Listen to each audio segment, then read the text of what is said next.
Hello everyone, and welcome to lesson 10.1A. I've entitled this video, The Peaceful Transfer of Power. This video is going to cover pages 268 to 270. The election of 1800.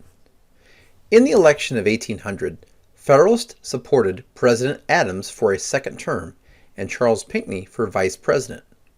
Republicans nominated Thomas Jefferson for president and Aaron Burr as his running mate. Question number 1.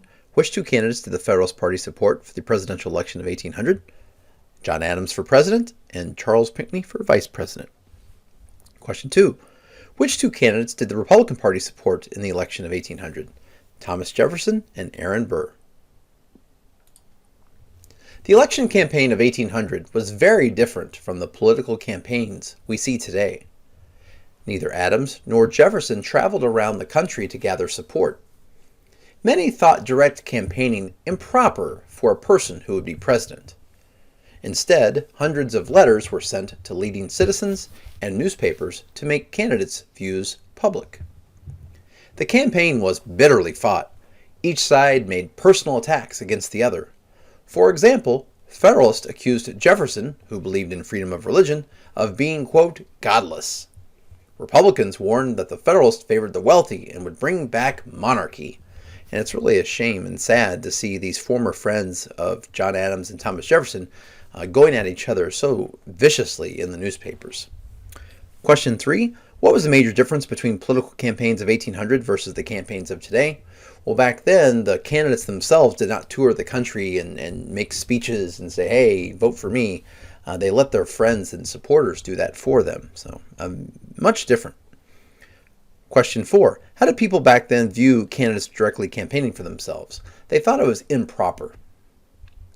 Question number 5. What attacks did the Federalists make towards Thomas Jefferson?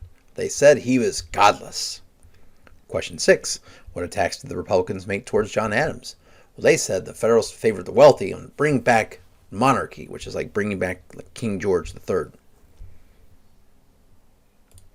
The vote is tied. Under the Constitution, voters in a presidential election are really electing groups of people called electors. These electors meet in what is known as the Electoral College. There, they cast the ballots that actually elect the president and vice president. Each state has as many electoral votes as it has members of Congress. At that time, the Constitution said that electors were to cast two ballots, without indicating which was for president and which was for vice president. The candidate with the majority of votes became president, and the candidate with the next largest number of votes became vice president. In 1800, 73 electors cast their ballots for Jefferson and Burr, and you can see that on the map over here as well. Each candidate, therefore, got the same number of votes. The Democratic Republicans had won, but because of the tie vote, the House of Representatives had to decide which candidate would become president. Question number 7. When Americans vote for a presidential candidate in an election, who are they actually voting for? Well, they're actually voting for a group of people called electors, and those electors are in the Electoral College. Question number 8. How many electoral votes does each state receive? They receive as many votes as they have members of Congress. Now here's how that works. Every state is guaranteed 2 senators, and every state's guaranteed 1 representative. So the smallest number of electors you can have in the Electoral College is 3. And that is why states that don't have a lot of people, like Wyoming, still get 3 electoral votes. Question number 9. What strange thing happened in the presidential election of 1800? Well, both Jefferson and Burr got 73 votes, so they were tied. And that meant it had to go to the House of Representatives, which is the next question. Number 10, which group had to decide who would be president because of the tie? The House of Representatives. In the House, Federalists tried to keep Jefferson from becoming president by supporting Burr. For 35 ballots, the election remained tied. Finally, one Federalist decided not to vote for Burr. Because no one wanted to see another tie between a presidential and vice presidential candidate, Congress passed the 12th Amendment to the Constitution in 1803. From then on, electors cast one of their votes for president and the other for vice president. All right, question number 11. How did the Federalists try to make life miserable for Thomas Jefferson in the House of Representatives? Well, they kept trying to get Aaron Burr elected instead, so they were trying to cause mischief and trouble there in the House of Representatives. Question 12. Who did the House of Representatives eventually select to be the winner of the election of 1800? They eventually went for Thomas Jefferson, and he would become the third president of the United States. Question 13. How did the 12th Amendment to the Constitution change presidential elections? Well, from then on out, when you're in the Electoral College, you're voting for a duo. You're voting for both the president and vice president at the same time. So you're voting for peanut butter and jelly. You're voting for Batman and Robin. You're voting for the duo at the same time. So what happened in the election of 1800 will not happen again. Jefferson's inauguration. On the day he became president, Jefferson dressed in his everyday clothes. He walked to the Senate to take the oath of office. President Adams did not attend.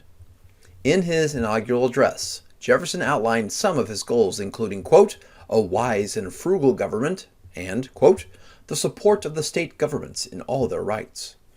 Jefferson believed a large federal government threatened liberty and that individual states could better protect freedom. He wanted to limit the power and size of the federal government. Question number 14. What were two ways that Thomas Jefferson showed he would be a president for the common people at his inauguration? Well, number one, he dressed in his everyday clothes. So he didn't dress in like fancy clothes. And number two, he walked to the Senate. He wasn't taken there by a carriage or something like we saw Benjamin Franklin show up at the Constitutional Convention, or excuse me, at the Declaration of Independence when they were signing that. So he showed that he was going to be a man of the people, a common person. Question number 15. What were some of the things that President Jefferson discussed in his inaugural address? Well, he talked about how he wanted the government to be wise and not spend a lot of money. He said also states deserved lots of rights. He also said, you know what? I want to limit the size and power of the federal government. I want a smaller government that spends less and is smaller in size than the people before me. Well, thank you so much for watching. Before we go, I've got my meme. Democratic Republicans after the election of 1800. Thank you so much for watching, and have a great day.